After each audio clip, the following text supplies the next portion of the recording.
po sa araw na to, kasama po natin anumang pong sitwasyon na meron tayo. Kasama po natin sa lahat ng pagkakataon. Yorme Isko Moreno Dumagusa.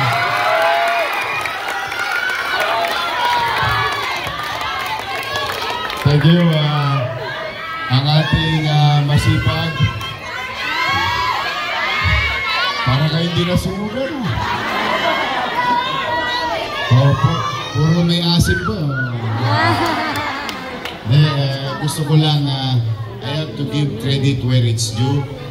Since Lunes, maga, sa gabi, mga bata, bawal na kayo ng alas 10, ha? Yes, may corp so, pa na sa oblo.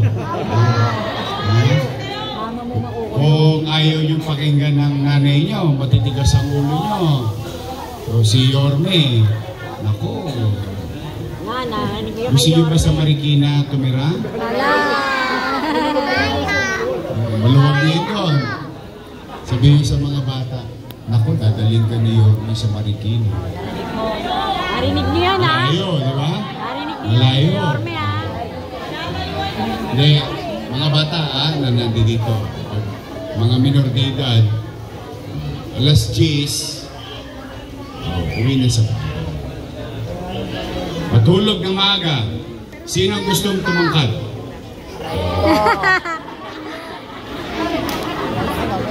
Ay wala naman tayo pambiling Star Margarine.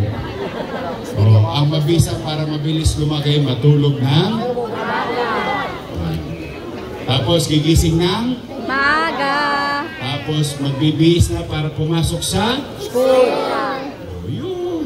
Very good. Yun lang yun. Mahal ko kayo. Kaya lamang gusto ko kayo maiwas sa danger of the night. Yung delikado sa gabi. Huwag kayo makikisali sa mga rambol-rambol. Walang buting idudulot yan sa inyo. Kita ninyo, kung ako nakipag-rambol ng araw at hindi ako nakinig sa nanay ko. Nung nanay ko nung araw, mga bata, ako ay sansui. Alam niyo yung sansui? Hindi. Sansutsut, uwi. Pareho kami ni Letlet Sarkal. Kabisado namin yung sit-sit ng nanay namin. Umuwi na kami. Ito ninyo naman, nasaan ako ngayon? Nasaan si Letlet? Kung hindi ako nakinig sa nanay ko, kung hindi ako nakinig sa tatay ko, baka napariwara ako. Kaya kabutihan nyo yan, mga bata. So, uwi na kayo pagdating ng alas 10 na. Wala nang tatambay. Itulog nyo na lang yan. Ang maganda dyan, marami pa kayong araw sa buhay na pwedeng maglaro. Marami pa, huwag kayong magmamatay. So, promise, wala nang tatambay ng alas 10? Okay. Sino ang gustong tumira pa rin sa Kambunting area? Sino ang gusto sa Marikina? Gusto ka sa Marikina? Yan ang ating Direktor J. De La Puente at 10 ng kanyang mga kasamaan namin na susunod. Okay. Nakita nyo na yung Vice Mayor natin, no? Yes, napakaganda. Ganda. May asim pa. Tapos, ang poging-pogi. Sino ba dalaga rito? Ayan, o. Dalaga, parang dalang-dalaga na. Andyan, binatang-binata ang pogi natin kusyal. Single pa. Si Tol Sarkal, yung kapitbahay. Kami, kahapon kasi, yung nagaganap yung sunog, pinakukwenta ko na agad kung ilan ang napektuan. Biyernes kapon, hindi naman natapos ng alas 5 agad. Siyempre, marami pang nalilito, naliligaw. Maraming salamat sa mga barangay chairman nyo, kagawad nyo, tanod, expo, na tumulong sa atin. Nagsarado ang kaban. Nagsarado ang kaban, siyempre.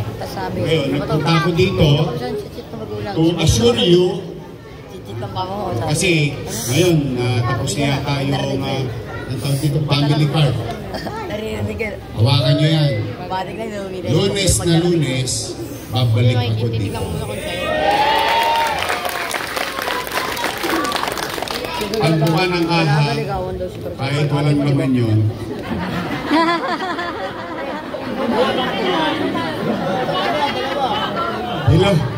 hilahod na ako. Hindi. Ayokong i-fail kayo. Ayoko kayong ma-fail. Pinagkatiwalaan ninyo ko, ang paniwala ninyo, gagawin ko lahat ng magagawa ko. Yan yung ginawa ninyo, di ba?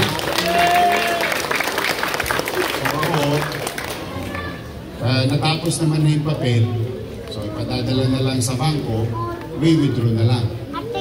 So, Lunes, babalik ako. Kasama ko si Vice Chief. Ngayon, huwag kayo naglalaro ng apoy. Baka po nilalaro. Biro lang. Malungkot talaga ang masunugan. Pero sa maliit namin paparaan, basta kami. Daw titigil. Wala pa akong log to na matino. Simula nung Lunes. Pinagpapasalamat ko naman sa mga barangay official. Kahapon nanawagan ako na linisin na natin lahat ng imbornal natin. Kasi babaha pa rin sa Maynila. Babaha pa rin. Pero ang gusto kong baha, yung pagtapos ng ulan, humuhupa na. Para mangyari yun, kailangan walang laman ang drainage natin na solid materials. Problema, tumambak ang basura sa Maynila nung nagbaha 2 weeks ago. Nasaan yung basura? Nasa na. Kaya naman, kailangan kong ipalinis. At sinabi ko sa direktiba ko, linggo-linggo, linisin ang imbornal ng Maynila. Hahakutin ko naman yung buhangin. Yun naman ang trabaho ko bilang pamahalaan. Kailangan tayo magtulong-tulong. Ngayon naman, another problem. Gusto ko kayong matanong kasi isa sa komunidad ninyo natambakan ng basura dito sa Boulevard. At saka doon sa dingding ng Chinese Cemetery. Tama ba? Tambak ang basura doon. May Little Smoky Mountain doon eh. Kayo mismo tatanungin ko ngayon. May basura pa ba doon? Wala na. Wala na. Wala na, Yorme. Maluwag na. Yes. Talap na. Pag dumadaan ka, nalalasahan mo na yung amoy. Dati ilong mo lang tumatama. Ngayon ba? Parang... malinis na ba? Yes po. Ayos na. Ayos na po. Wala nang panganib. Wala na. Sa kalusugan natin.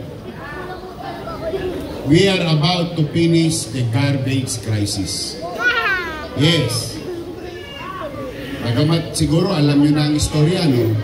Na hindi nababayaran yung dati at yung kinuha nila. Parehong hindi nabudol. Nabudol. Ano tawag yun sa atin? Nasuba. Pero hindi yan. Bumoto na kayo ng bagong mayor. Ang hinahanap nyo, solusyon. Hindi pagtuturo. Yan. O kaya naman, bukod sa problema nyo sa sulok, gusto ko masabi sa inyo, I think 80% ng crisis natin na-resolve na ng 4 na araw. The best. Yung sa Blooming Creek, wala na rin yung Smoky Mountain doon. Wala na, Yorme. Maliki na kayo lately, di ba? Linis na po. Maaliwalas na. Yung Blooming Creek, garanti ako sa inyo. Simula dito sa Chinese Cemetery, hanggang doon sa Avenida, non-negotiable, ipabalik yan sa taong bayan. Yes. Sa inyo yan. Gusto magtinda ng ating mga naghahanap buhay, doon sila sa Gridley. Bandang Nangka, bandang Wakali.